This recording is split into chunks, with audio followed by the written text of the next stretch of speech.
This is the Six Figure Home Studio Podcast, episode 39. You're listening to the Six Figure Home Studio Podcast, the #1 resource for running a profitable home recording studio. Now your hosts, Brian Hood and Chris Graham. Welcome back to another episode of the Six Figure Home Studio Podcast. I'm your host, Brian Hood. I'm with my bald but beautiful co-host, Chris Graham. Chris, how you doing today, buddy? I'm great. So today's episode is on a subject that I have a lot of reservations talking about. I don't know if I want to do this episode or not. I'm still not sold on this episode, but it's going to be goofy, but it's going to be great. It's going to be an interesting episode to say the least, especially if you're a gamer. And you've probably heard Chris and I talk about video games in our intros these past few episodes. One of the reasons is I'm actually launching a business in the competitive gaming world right now. And so that's kind of the world I've been involved in outside of the Six Figure Home Studio. So I have a good excuse. Chris has a great excuse because he's found that video games are a really good bonding moment for his children and also a teaching moment. And Chris and I have gotten into this weird conversation on multiple occasions about the parallels of business and video games. Chris, do you want to kind of elaborate on what this means? Yeah, well, let me give a little bit of backstory first. So before I had kids, this is probably 10 years ago, I started playing Reversey. The hell is that? It's this weird game with like little checkers that are black on one side and white on the other. And I got really good at it. And well, I got okay at it. And I decided, you know what? I want to be mentally fit. I want to have good mental fitness. And Reversey was the first place where I was like, I'm just going to master this game. And eventually, a week or two later, I played it a lot. And it got to the point where every time I would play against the computer, I would demolish the computer. And it was just a really good way to exercise mentally. There was a lot of strategy and a lot of like recognizing the computer strategy and recognizing, oh, well, they just did this. That means they'll do this next. So I'll do this to thwart that. And so it was really good. But other than that, I'm not a gamer up until about 2-3 weeks ago. And, I played a lot of Halo in college. It was toxic. It was like let's figure out who the biggest man is, with all my friends. And it was dumb. So Brian, has started working on this gaming business and we've been talking about it. And I was like, maybe I should finally jump on the train and play like Fortnite. And because it's like the most popular game in the history of the world. It's pretty popular. I don't know if it's that popular, but it's close. It's very popular. So a lot of my friends' kids play it. And I was kind of like, man, I don't want like a violent game with like guns and stuff for my kids to play. And I downloaded it on my iPad. I started playing it and was like, this is actually pretty cool. The object of the game is survival, not like kill everybody. So I let my kids download it on their iPhones and we started playing as a group, me and my two sons.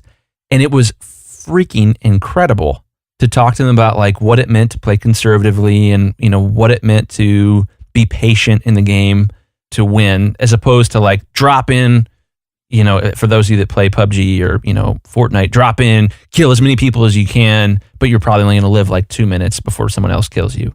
And so we've been playing pretty conservatively and it's been a cool way for me to lead my children and say, hey, we're going to drop in over there at the, Tomato Town. And then we're gonna hide in that truck, until the storm comes. Anyways, super nerdy. So let me get to the point here.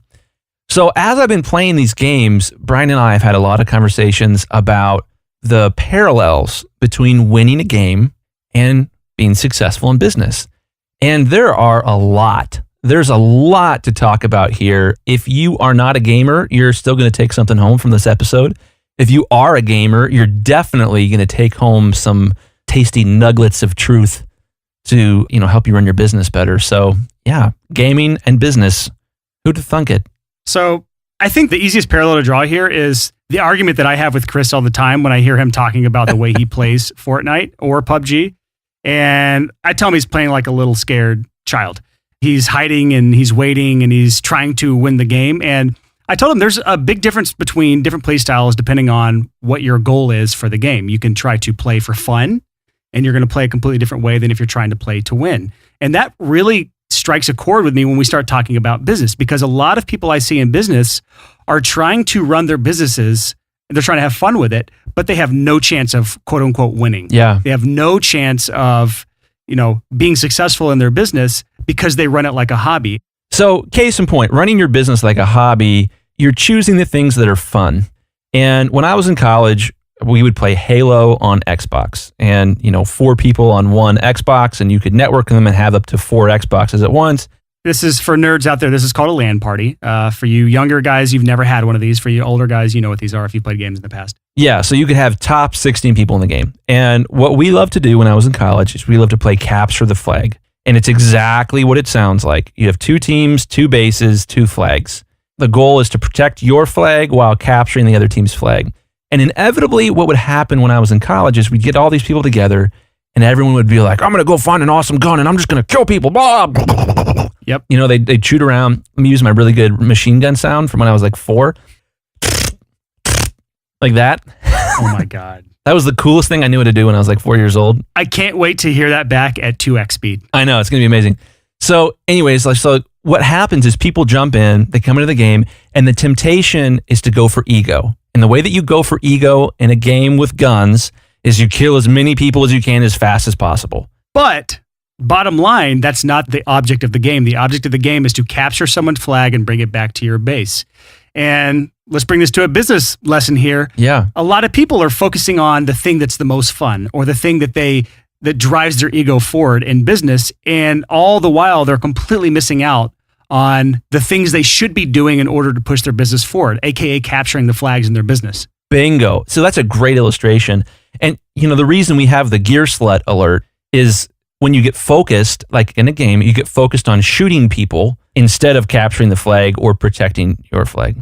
AKA buying gear instead of learning how to position and differentiate yourself, or learning how to improve your audio skills or whatever. That's the equivalent of that guy on your team who refuses to play for the objective and instead plays for his own ego. Well, and here's the thing about my group of friends when I was in college is every single person played for ego except me. And the only reason I didn't play for ego is because they were way better than I was. So like, it didn't matter what weapon I had. If I went up against my roommate Lonnie or my other roommate Andy or my friend Ben, like they would demolish me. Like from 100 yards away, I'd be dead. So they got really irritated with me because I was like, you know what? I can't win hand to hand with them. So I'm just going to get a car and I'm going to drive as fast as I can over to their base, zip in, grab their flag, jump back in the car and drive back across the board. And my team almost always won as a result. And they hated it. And I think there's a really good lesson there, which is if you try to do what all your friends are doing or all your competitors are doing, you may consistently lose at that game because it's not the race you should be running. It's not the strategy you should be employing as a business owner.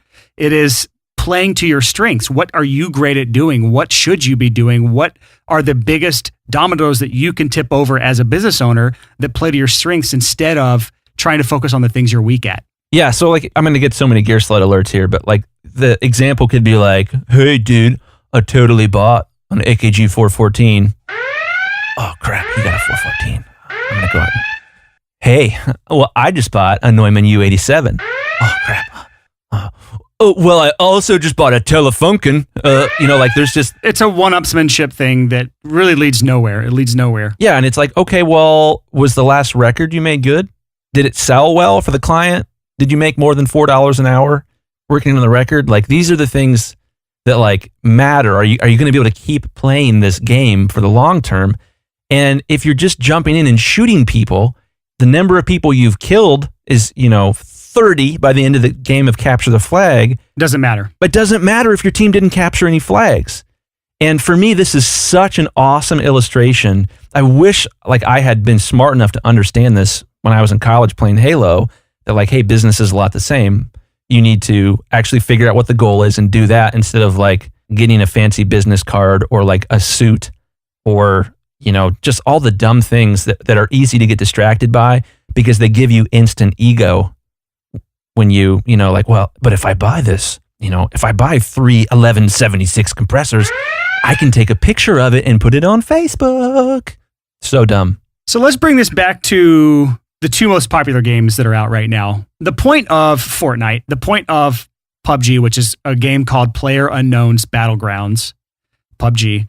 The point of these 2 games is you are one of 100 people in the game. You all drop onto an island And the point is to be the last man standing, basically. And so only one out of the 100 people, if you're a solo player, or 2 out of 100 if you're a duos player, or 4 out of 100 people if you're a squad player, only that group can win, or that individual can win out of the entire 100 people that originally start the game. So you airdrop in, you parachute down, you land, you get guns, and then the island starts to shrink down in a smaller and smaller circle until the last man is standing. Well, and let's talk about that. So in Fortnite, there's a storm, which is actually a pretty good plot mechanism. And the eye of the storm keeps shrinking, and you have to stay in the eye of the storm or you die. The rain is like toxic or something.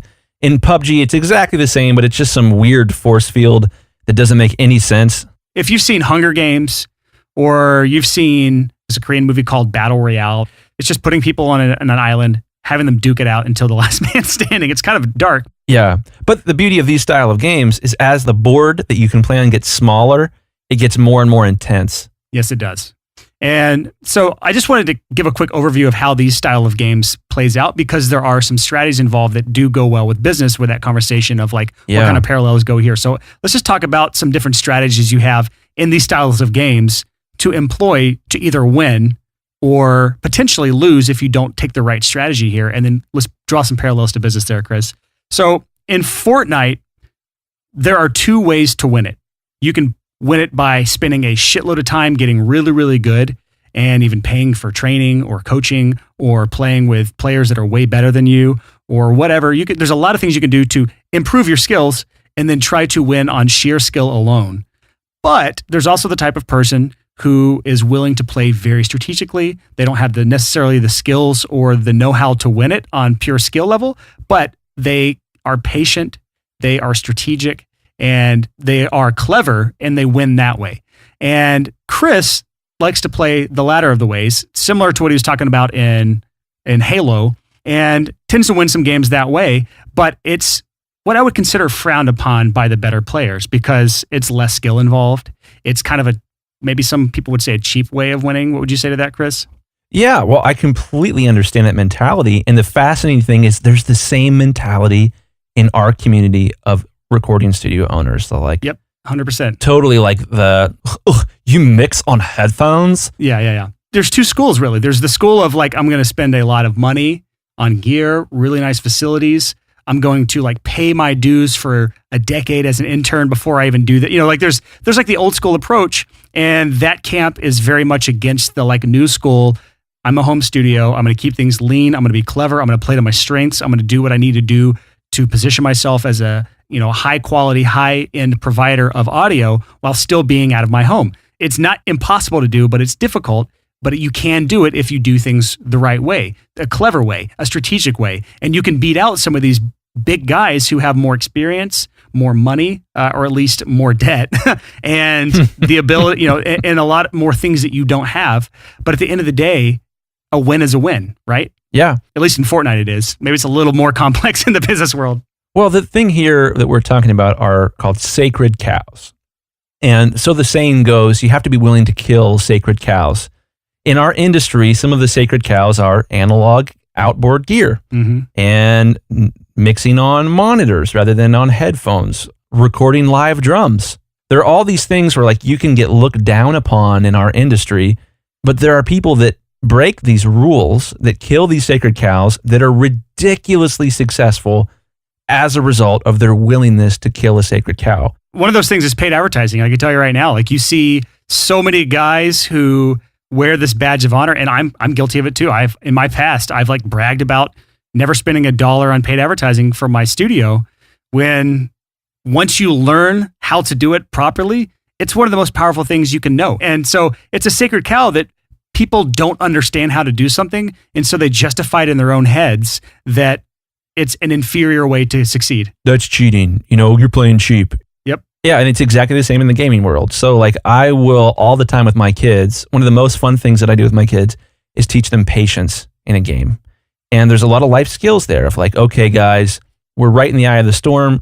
We found an iron shipping container and we're going to get inside of it. And in Fortnite, you can build, so you can like make walls and stuff. So I'm going to seal us into this shipping container with a giant piece of metal. And to the passerby, they probably won't notice that there's 3 people hiding in this thing, and everyone else is out there killing each other.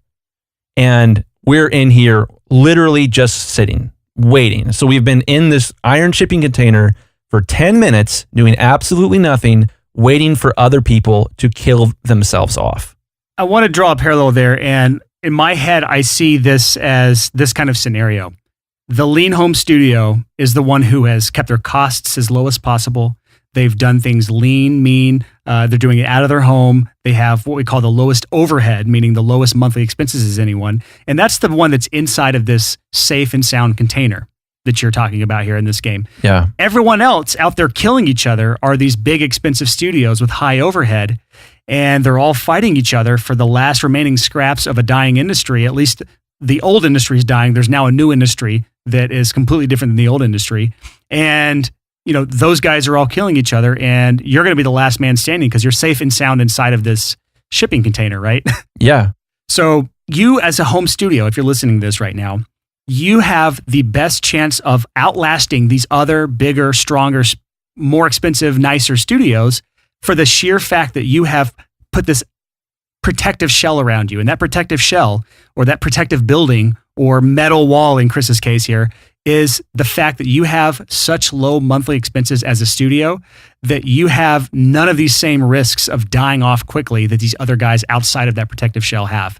And so I think this really plays well to the lean home studio approach that we teach here on the podcast. And that is stay lean, and you can outlast a lot more storms than some of the other guys can. Yeah. One of the things I love about these games is if you play with a good pair of headphones, it's an auditory experience. If someone shoots a gun, you hear it in stereo from the direction that the gunshot came from. I love headphones, and it's a fun way to experience a really nice pair of headphones to play one of these games. One of the other things me and my sons like to do is we'll find a house in Fortnite, and we'll build stairs up into the attic. And then we'll shoot the stairs, and they disappear. And then we'll build a floor in the hole that we came in. And now we're inside an attic, sealed in. No one can see us. Everybody else is out there shooting. And as soon as you pull your trigger, if there's anyone around you, and you don't know if there's anyone around you, they now know where you are. And so by not firing our weapons, that's like one of the things I teach my sons. It's like, okay, don't shoot your gun. We're going to stay here for like 5 minutes until the storm shrinks. And if we don't shoot our gun and we don't walk around, no one can hear us. No one can see us. We're in total stealth mode. We're definitely going to at least end up in the top 10 of this game if we're conservative like this. And I think one of the illustrations here is you find these sort of like old guard, snobby music studio owners, and all they want to do is get on gear sluts and argue why the revision of the 1176 compressor is better than the next guy's, or argue about like all this esoteric, stupid stuff that doesn't help you stay in business. And they end up wasting their time, a lot of it. And I'm saying this not from a spot of like condescension or holier than thou or whatever. I struggle with this so much, man. Even in our own six-figure home studio community, we'll occasionally have people say something gear related or paid advertising related or whatever, and I'll want to jump in and be like, like, and argue the nerdness about like, no, you're wrong and here's why. That's a waste of time. No, you're wrong and here's why doesn't help you stay in business. It doesn't help you get more clients, and it doesn't help you put food on the table. And that's one of the things that's interesting is as a father, I've got 3 kids and a wife. I have to play conservatively. I have to be sure that every single month that my business is open, that money comes in, and that we use that money for house mortgages and for food and for car payments and whatnot. I didn't have that problem when I was 22. So I think a lot of your play style in a game comes down to how much you have to lose. Yeah. That's why it gets so intense at the end of the game. You've spent so much time into this round, and if you die, you've just wasted 20, 30 minutes of your gaming experience, and you've had a lot of loot that you got during the game, and you're going to lose all of that. So you have a lot more to lose. Meanwhile, at the very beginning of a game, you had nothing. It's super early into the game. People tend to play more aggressively at the beginning, and it's because they have nothing to lose. So I think there's also some parallels there. We're talking about being very conservative, having very low overhead, maybe playing the long game, playing to win it when it comes to business. But it also can come down to where you are in life and what your goals are, because there's a couple things to keep in mind here. you're younger, you have nothing to lose, you have no one depending on you, you can be a little more aggressive. You can make that move to a new city. You can, try to do things that someone with a family, someone with kids maybe can't do. And so you can be a little more what I would call reckless in your play style in business. Someone, that's really established, they may have to hold back. They may have to figure out a way to make it work given their limitations. One other thing though is going into Fortnite now, some people, or PUBG, some people play, they have no interest in winning. They just want to have fun with it. They just want it to be a fun experience. And a lot of people look down on the way Chris plays because they think it's cheap playing. They don't really care if they win, if it's not a fun experience. Well, look at your business, look at your studio. Some people are not meant to have this as a business. This should always remain as a hobby, maybe a side income, because you don't really have what it takes to do that long game. Instead, this is more of a fun hobby-like experience, and you can't really make yourself do the things you need to do to succeed in business. It's really difficult to do some of these things. It's really difficult to make the sacrifices necessary. And sometimes you're better off leaving this as a hobby. And it sounds mean, and it's sometimes a hard pill to swallow. But although we are the Six Figure Home Studio, we try to teach business. I think sometimes the best advice can be giving someone the advice that they should not pursue this because maybe their strengths lie in something else, or they don't have the strengths yet to pursue this full time. So there's no shame in, I think I'm just going to make art for art's sake rather than make art for money. Honestly, there might be more shame in making art for money. Yeah. And honestly, the society that I want to live in, and the society that you see in basically every non-dystopian sci-fi movie, where the future is really bright and good, that people, what they do is they follow their passion. And the society that I want to be a part of, everyone has their own record. Everyone was able to express how they felt or the things they struggled with through music, and they have their record and they're proud of it, and technology helped them make it. That is a world I want to be a part of. And a lot of people that are working through doing music for a living or doing audio production for a living or whatever, they're struggling with these two things of, this is what I want to do if money wasn't involved, but I also want to do this to make money. And you're right, there's an inherent problem there that's similar to gaming. Do I just want to drop in, find a bunch of people and just start shooting my gun as much as I can and feel awesome, when I shoot people? And I feel like a man, or, I feel really potent. I want to drop in, I want to kill 15 people in the first 5 minutes, and then I feel potent, and then I die because somebody heard me shooting my machine gun constantly. Yeah. And okay, now next I'm going to do this again and again and again. That's fun. I get that. It is fun to drop in and just have a bloodbath, for lack of a better term. But here's the thing. The point of the game is to win. And winning the game is really fun. It is really, really fun. And if you want to feel potent, winning the game is a great way to do that. That victory screen, in PUBG, winner, winner, chicken dinners. I love that screen. So that screen is a lot more fun than having like 20 kills. Yeah. It's a whole lot more fun. Now, the thing that I find, though, is I'm constantly trying to pursue that win screen. I want to be the last guy standing. Here's what I find, though. If I'm not in a good spot emotionally, if I'm not in a good spot physically or spiritually or what have you, I'm just not doing great. I'm not the healthiest I've been. I'll drop in and I'll say, all right, I'm going to try to live to the end. I'm going to try to win the game. And then I'll see somebody in the distance in the game. I'll be like, oh, there's a guy over there. I'm going to go kill him. And I will abandon my strategy and succumb to the temptation to shoot somebody in the game. And I run up, and this happens all the time, and I'll be like, oh, I'm going to totally get him. Bang, bang, bang, bang, bang. Oh, crap. He had 4 friends with him. I'm dead. And oh, man, I just ran into the middle of like a team, and they ripped me to shreds. And that guy just picked up my freaking sniper rifle. There are some things in business like that, where if you do the wrong thing, you fall off of your strategy the wrong way. That one mistake can really wreck your business. And go back to the last episode 38, where we talked about single points of failure. Some of those single points of failure are just like that. You had, you saw what you thought was an opportunity, and it ends up ruining your reputation. And now your business fails because it was completely off of your strategy in the first place. Case in point, our interview with Matt. Yeah, that was episode 27. Matt had an amazing opportunity to take over an amazing studio, and he almost lost his career and his family. Yeah, that's a really good example. But what I want to point out is that when I'm playing one of these games and I'm I've decided to play conservatively.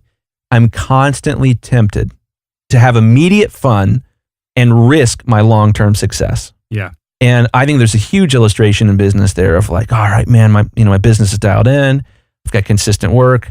I'm booked out, for a pretty long time. Oh my gosh, did you see that new interface that just came out from Universal Audio? You see some piece of gear, or you see some plug-in, or you see a new facility that you can rent. Shiny object syndrome. Yeah. And you're like, oh, I'm going to do that. And then all of a sudden you're like, wait a minute. Shoot. Now I have to each month, instead of making $1,000 per month to stay in business, I have to make $3,000 to stay in business. And if I have a bad month, I'm $2,000 in debt. I want to say a couple things though, and that is, I think there's a balance to this because, and I know this from my own experience playing PUBG and Fortnite, because I've put my hours in those games, full disclosure. And that is, I have found a really good balance for both things where I win a good amount of games and I also really enjoy it, because I personally don't necessarily enjoy the super patient, super sneaky, crawling around in the grass, hiding in containers approach to gaming. That to me is a lot of waiting around. It's very boring, but you also win more when you do that. So it's this balance of finding what you enjoy and finding what gets you the most success. And it could be that you get a lot of joy out of doing something, whether the game we're talking about or your business, that doesn't necessarily help your business, but it helps you get through those times in business that you have to do that you don't like doing. So it's finding that good balance. And I can tell you right now, in all the businesses that I run, I don't run those in the most optimal way all the time, because sometimes I just want to enjoy it. I just want to enjoy the process. And I'm not trying to milk every single optimization thing possible. That kind of shit will run you ragged, I think, long term. And so I think sometimes, you just have to, going back to our video game analogy, just drop it and kill some people. Just play aggressively, have fun with it occasionally, or at least find a good play style in your video game life or your business where you find that good balance between what gets me the results I want and what also gives me joy in my day-to-day life or in my gaming experience. That's great. Well, here's one of the ways that we can bring this home is to say, most of the people we talk to, listen to this show and would say, well, what are you going for? What do you want in your career?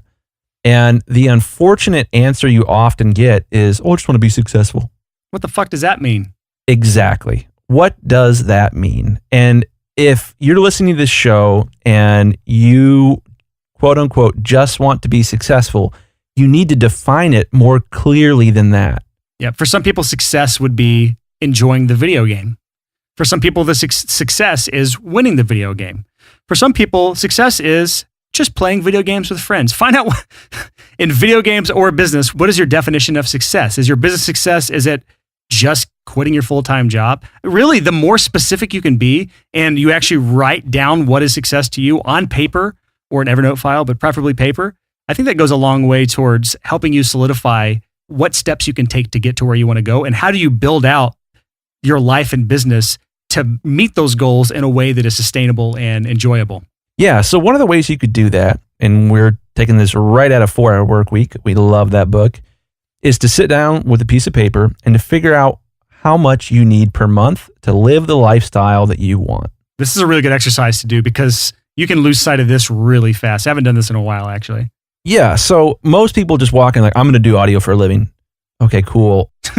Just do the basic math. What do you need in order to actually do that on paper? Yeah, so you need either the amount that you pay in your mortgage or your rent, the amount you need to pay for your car insurance, your health insurance, how much you spend per month on food, yada, yada, yada. You need a budget. And you need to know, okay, I need at least $3,000 a month to live at the standard of living that I want, or I need at least $6,000 a month to live at the standard that I want to live at. Then you can do the math backwards. You can say, okay, well, what's my average project size? $1,000. Okay, cool.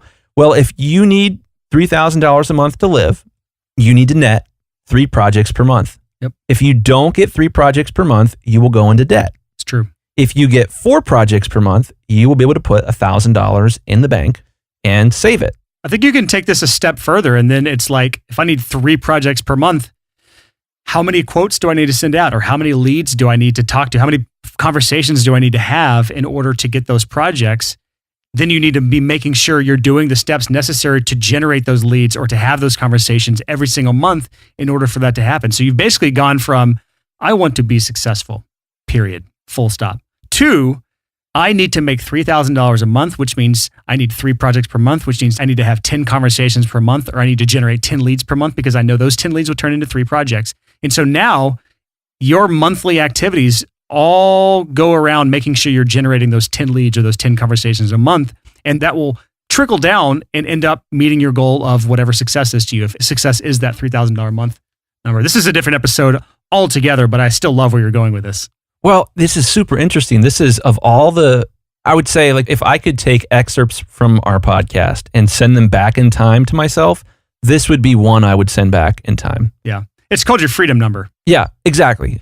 So I would have never gotten past how many projects per month you need. Like, well, if you need 3 projects, well, that just means I need to talk to 3 potential customers each month because 3 potential customers will turn into 3 projects. Never does that ever happen. Yeah, ever. At least not for very long, not for many months in a row. That would have been huge for me. So here's the tie-in with gaming. If there's a particular metric that you have in your mind, a metric is a number that measures success. If there's a particular metric that you're after in Fortnite, let's say you want to get 20 kills. You don't care who wins the match. You want to get 20 kills. Go for it. If for you that's victory, 20 kills before you die in the game, more power to you. That's almost more respectable than winning the game because you've defined the game in your own terms. So there are other people in Fortnite and PUBG who love to play a game, I think it's official in PUBG but not in Fortnite, called Protect the President. And it's 50 on 50 in this particular match. One of the teams will designate one person as their president. And everyone else on your team, the entire point that they have is to keep you alive. And in like some variations of the game, you're allowed to have a pistol, and other variations, you're not allowed to have a weapon. And they made up their own game within the game. That's cool. And I think this gets back to this question of, well, I want to be successful. What does that mean? And how do you apply that to a game so that we can use gaming to understand business better? You can use gaming to understand business better if you create a game within the game. A metric that you're looking at, can you keep this guy from dying? Can you get 20 kills? So to bring this back to business, you're basically saying create a mini game in your business. Can you generate those 10 leads you need in order to make your $3,000 a month? Or can you have those 10 conversations with potential clients that you need every single month in order to have that income that you need at a bare minimum? Yeah. So that's a huge take home, I think, from this episode of recognizing the game within a game, that being successful is way too dumb. It's not a term that means anything. I think what successful really means, and it's the same in a game. If you asked an 11-year-old when they're playing Fortnite or PUBG, what do you want? What's your goal in this game? If they really thought about it, what they would say is, well, I want to feel like a badass. If they really thought about it, I want to feel like a badass, which means I went in and I did cool stuff and I was like James Bond or Jason Bourne and was just destroying people, and people were like, whoa, oh my gosh, what a man. In business, it's the same thing. When you say, I just want to be successful, it's the same ego-driven mentality. What you really want probably is to tell your mom and dad that you're successful. You know, that's not success. It's not. Mom and dad's pride in you doesn't pay the bills. So there is this parallel in business and in gaming of, what are you doing it for? Do you just want to feel like a badass? Or do you have a specific goal in mind? $3,000 a month. Yep. You have to clarify that. And I would argue, if you want to enjoy gaming, you have to define the goal. For me, the goal is to win. Yep, that's true. 100%. I think that's a really good way to end this is when you're playing a game like Fortnite or playing like a game like PUBG, whatever your goal is in the game is going to completely dictate your play style and your strategy in the game. And the exact same for business. Whatever your idea of success is, or whatever your main goal is for your business, your studio, that's going to completely dictate how you should play the game of business or the game of life and what strategies you need to employ. And I think a good exercise for anyone that's listening that has an audio career that they're trying to pursue is doing that freedom number exercise. And that is looking at that number that you need to hit in order to be able to do this full time. For those of you that aren't full time, or for those of you that are already full time, what is a goal number for you? Or what do you need to survive? And then what is your goal number? Because those are two different numbers a lot of times. Yeah, so this may be going too far, but you can go beyond just the gaming that we talked about for this as well. Let's use football as an example. I like football. Fantasy football season is about to start up here now. We're going to have our draft. I have the trophy because I won last season. I actually do play fantasy football, so continue. I like this. I do not, but I'm from Columbus, Ohio, and the Ohio State Buckeyes are down the road for me. So I was brainwashed as a child that you must be a Buckeye fan. I was brainwashed as a child that you must be an Alabama Crimson Tide fan. And I'm going to say that's a good team to have to like because they always win. So it's like I don't have to be forced to like a team that sucks like a lot of people. Super annoying. But yeah, so if you are a football fan or you're a football coach and you want your team to win, there are games within games in football. Yeah. The game within a game in football is first downs. How many first downs can you get? What's your conversion on third down? Do you get a first down on third down, and what percentage of the time? Yeah, this goes back to single points of failure conversation we had in the last episode, where it's like, these football teams are really any team. They're looking at where are the weakest points in their offense or their defense, and then working consistently and intentionally to fix those weak points or to completely eliminate those weak points altogether and make them strengths. Because if you could take the single weakest point in your strategy as an offensive line or a defensive line in football, and you could turn that into a strength, you've just vastly improved your team as a whole. Yeah, absolutely. So just to kind of wrap this episode up, for those of you that don't game, I apologize for this episode. This is one I didn't really want to record, but I do think there are a lot of parallels with gaming and business. And I think that there's a lot to be learned from analyzing play styles in really any sport or any video game or anything that is competitive and putting parallels to that to the business. And I hope you got something out of this in some way, shape, or form. And if anything, what you might have gotten out of this is the ability to tell your significant other, I'm playing this video game to learn more about business. Leave me alone. Mom, get off my back. I'm doing this for my business so I can get out of the basement. Something like that.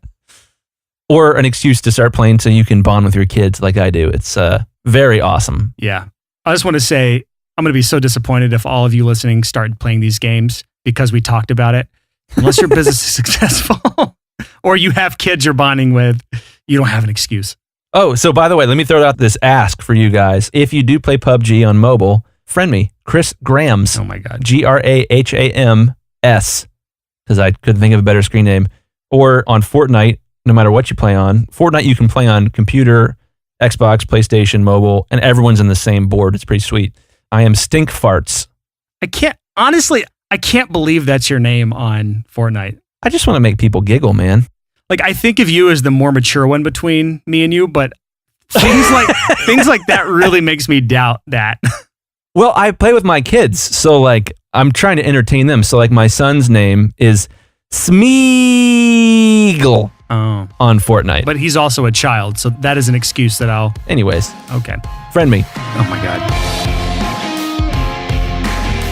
So that is it for this episode of the Six Figure Home Studio Podcast. Hopefully I didn't scare off too many of you listeners for a video game-based episode. But I think there's a lot to learn in this. And I want to point out a thing that our editor, Sean, mentioned that I had forgotten to mention during this episode. And it's this one little interesting nugget of information. You know how we talked about, PUBG players, Fortnite players, they frown upon the type of play style that I talked about where it's very methodical, very careful. You're trying to survive. You're trying not to be heard. You're trying to hide.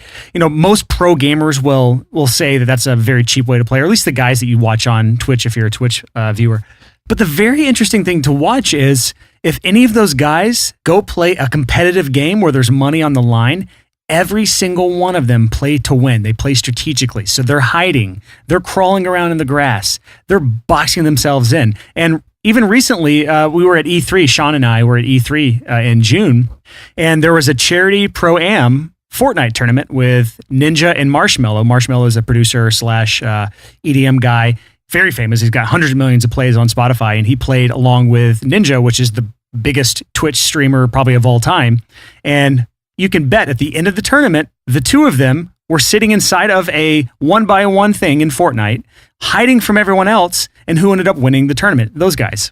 So all that to say, when money's on the line, when it's time to win, when it's time to buckle down and actually be serious about something, even the guys that talk shit about that sort of strategy and quote unquote boring play style, when it all comes down to it, they're going to do the same exact thing. So don't let someone else's opinion or what they say on the outside dictate how you run your business on the inside. Instead, put your damn head down, do what you do, focus on your strengths, and don't let anyone else affect your play style, or AKA the way you run your business. So that's it for this episode. Have a good day, happy hustling, and say no to video games. They rot your brain. Whoa.